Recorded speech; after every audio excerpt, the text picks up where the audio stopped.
Grave, urgent, flames light the sky over the Pearl River Delta as war junks swarm the banks of Sanshan.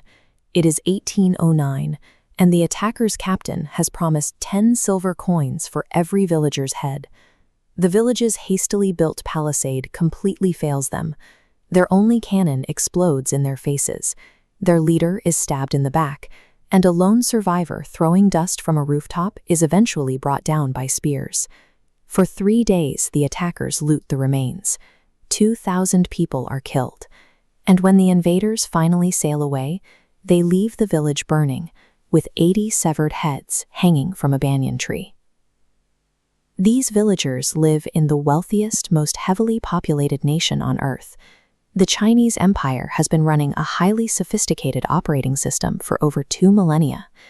Yet, as the southern coast burns, absolutely no one from the imperial government is coming to help. Despite its monumental scale, the Qing Dynasty is failing at the most basic requirement of statehood.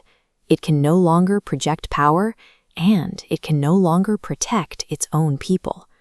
Think of the empire as a field of enormous, concentrated gravity. At its center sits the emperor in Beijing, pulling the vast fabric of society around him. But as this map of 19th century China shows, the further you get from Beijing, the weaker that gravitational pull becomes. 2,000 kilometers south lies Guangdong province. Here, the empire is facing a massive demographic crisis. The population has tripled, land is running out, and the bureaucracy has barely expanded. The state's grip is slipping, leaving local officials completely underfunded and widely corrupt. Down in this maze of channels and swamps live the Tonka boat people. They are a marginalized, landless class, forbidden by imperial law from taking civil service exams or marrying ashore.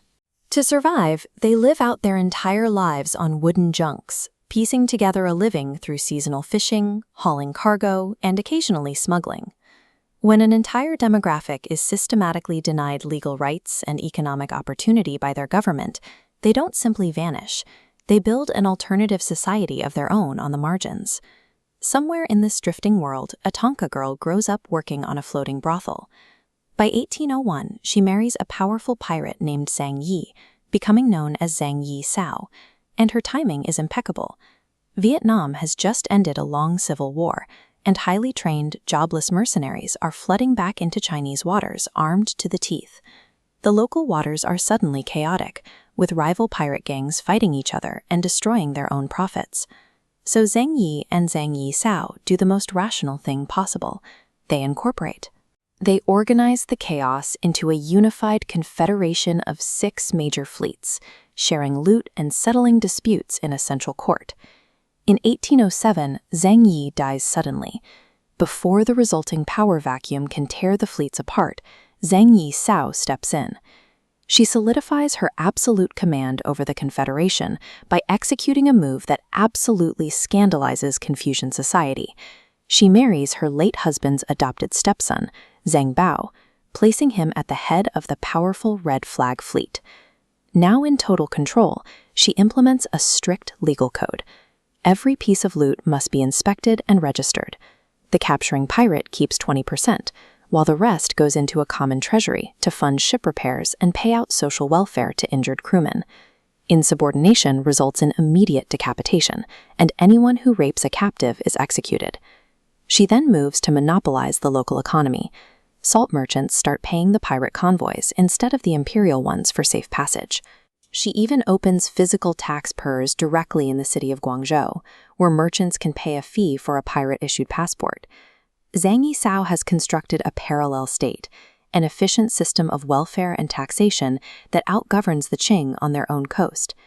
This administrative efficiency is enforced through terror. Imagine boarding one of her converted cargo junks, a dark, claustrophobic wooden tube holding 200 people, sailing under patched canvas and bristling with cannons. When they surround a target, their combat tactics are overwhelming.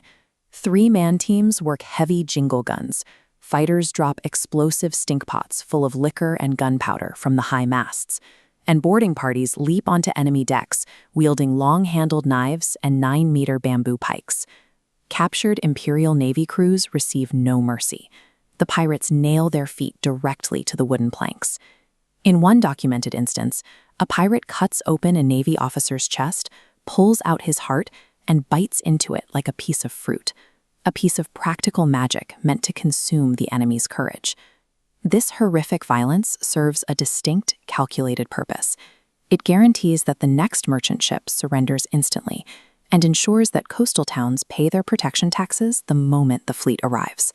By 1809, the Qing government attempts to starve the pirates out. They impose a total coastal embargo, lock ships in port, and reroute salt shipments completely overland. Zheng Yi Sao's response is devastating. She sends raiding squadrons deep inland, surging up creeks and rivers to overrun government garrisons. Her fleets push right up to the edges of Guangzhou, relentlessly bombarding the city and blocking river traffic on a daily basis. For the emperor, this is the ultimate stress test. Guangzhou holds the empire's customs office, the only legal port for foreign trade. Losing it would essentially cut up the Qing's credit card and bankrupt the state. Out of options, the Qing swallow their pride and turn to foreign mercenaries. For a mountain of silver, they hire Portuguese warships out of Macau to patrol the Pearl River Delta. But even these heavily armed European gunboats fail to break the pirate blockade at the Tiger's Mouth. A marginalized, landless woman commands 70,000 fighters on 1,800 ships.